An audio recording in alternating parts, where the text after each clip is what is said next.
आप सोचिए प्रधानमंत्री नरेंद्र मोदी के खिलाफ किस तरह की पॉलिटिक्स होती है। और आज इस तरह के 11 झूठ मैं आपको बता रहा हूं, ये तो 2 बताए। झूठ नंबर 3, कह दिया गया कि देश में गेहूं की कमी है, कोयले की कमी है। और सच क्या था कि देश की जरूरत पूरा करने के लिए गेहूं का पर्याप्त भंडार है, बाहर से गेहूं आयात करने का कोई प्लान नहीं है। खुद भारत कई देशों को गेहूं देकर मदद कर रहा है। कोयले के संकट पर सच यह है कि यह संकट कुछ दिनों का था। एक सच यह है कि कई राज्य बकाया नहीं चुका रहे। पीएम मोदी चेतावनी दे चुके हैं कि ऐसा चलता रहा तो भविष्य अंधेरे में होगा। झूठ नंबर 4, श्रीलंका की तरह कंगाल हो जाएगा भारत। भारत की अर्थव्यवस्था दुनिया में सबसे तेजी से बढ़ रही है। श्रीलंका को भारत ने इसी साल $4 बिलियन की मदद की है और कुछ लोग भारत को श्रीलंका बनवा रहे हैं। झूठ नंबर 5 बोला कि उद्योगपतियों का 10 लाख करोड़ का लोन माफ कर दिया है नरेंद्र मोदी ने। सच क्या है? लोन माफ करने और लोन राइट ऑफ करने में अंतर होता है। राइट ऑफ करने का मतलब होता है कि भाई खाते से हटाना और दूसरी जगह उसको रखकर रिकवरी करना।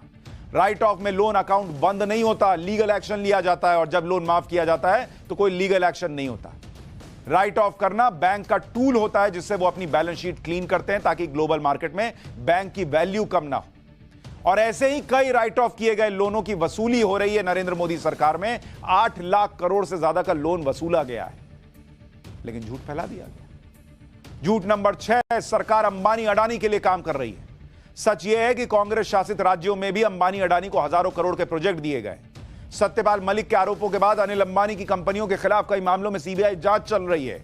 इतना ही नहीं, अनिल अंबानी को इनकम टैक्स का नोटिस भी अभी 2 दिन पहले दिया गया है कि स्विस बैंक में रखा तो आपका पैसा जो है इसके बारे में बताया क्यों नहीं। और यही राहुल गांधी कहते थे कि अनिल अंबानी को प्रोजेक्ट दिलाने के लिए नरेंद्र मोदी खुद जाकर राफेल का सौदा कराए। यहां इनकम टैक्स अनिल अंबानी की कंपनी का कॉलर पकड़ के पूछ रहा है कि यह पैसा कहां से वहां रख दिया। झूठ नंबर 7, राफेल फाइटर जेट की डील में घोटाला हुआ। इसमें तो सुप्रीम कोर्ट का फैसला आ चुका है। सुप्रीम कोर्ट क्लीन चिट दे चुकी है।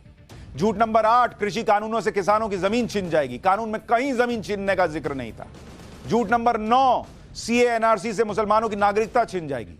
सीए से भारतीय मुसलमानों का कोई लेना देना नहीं था। शाहीन बाग में प्रदर्शन से 101 दिन में 150 करोड़ का नुकसान हुआ।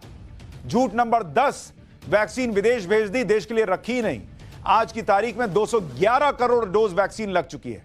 दुनिया में सबसे ज्यादा डोज भारत दे चुका है। झूठ नंबर 11, सेंट्रल विस्टा के निर्माण पर कहा गया कि पीएम मोदी तो अपना बंगला बनवा रहे हैं। सुप्रीम कोर्ट में याचिका दायर करके रोक लगाने की मांग की गई। सुप्रीम कोर्ट ने याचिका खारिज कर दी। सेंट्रल विस्टा में नई संसद बन रही है, उपराष्ट्रपति आवास बन रहा है, पीएम आवास बन रहा है और अलग अलग मंत्रालयों के लिए ऑफिस तैयार हो रहे हैं। पीएम मोदी का अपना पर्सनल घर और अपना बंगला नहीं बन रहा। कल को पीएम नहीं होंगे तो कोई और प्रधानमंत्री होगा तो वो रहेगा। लेकिन एक के बाद एक झूठ झूठ झूठ जो इस देश के अंदर विपक्ष बोलता है। और मुझे लगता है इससे विपक्ष का ही नुकसान है, क्योंकि आज नहीं तो कल, कल नहीं तो परसों ये झूठ बेनकाब हो जाते हैं। और जितना झूठ बेनकाब होते हैं, लोगों के दिमाग में ये बात और स्थापित हो जाती है कि अगर नरेंद्र मोदी के खिलाफ बोलने के लिए इनको सच नहीं मिल रहा, लगाने के लिए सच्चे आरोप नहीं मिल रहे, झूठ बोलकर काम चलाना पड़ रहा है, इसका मतलब ये आदमी कुछ तो ठीक काम कर रहा है। और विपक्ष की क्रेडिबिलिटी 0 होती जा रही है। शेर आया, शेर आया, शेर आया इतना चिल्ला चुके कि जिस दिन शेर आएगा ना, उस दिन कोई विश्वास नहीं करेगा।